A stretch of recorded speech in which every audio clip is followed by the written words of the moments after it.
Había tempo que os veciños da aldea de San Paio na Pobra levaban advertindo do mal estado do firme da estrada que supón o principal acceso ao lugar e que o comunica co núcleo de San Isidro. A pasada noite confirmábanse os seus malos presaxos, posto que as chuvias caídas nos últimos días provocaron o afundimento da calzada.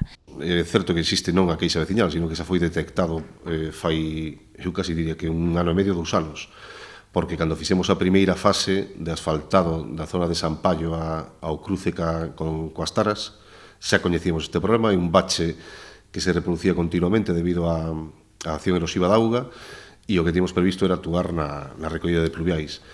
Bueno, a chuvia deste ano, pois a verdade que foi espectacular. Está toda a zona debaixo da estrada, pois se transformou nunha masa plástica que se deforma, non, coa presión, está flotando, digamos, o asfalto.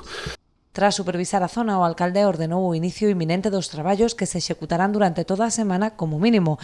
Non se trata dunha actuación sinxela, posto que será preciso asegurar a plataforma e canalizar as augas que baixan pola vía.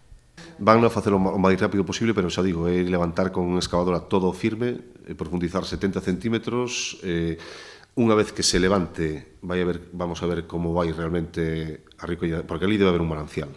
Entón, o que hai que canalizar, drenar, e todavía non sabemos exactamente que hai que facer hasta que se levante. Pero, en principio, esta semana. O Concello ten previsto acometer a recollida de pluviais noutras zonas do Concello que presentan problemas semellantes como Pumadiño.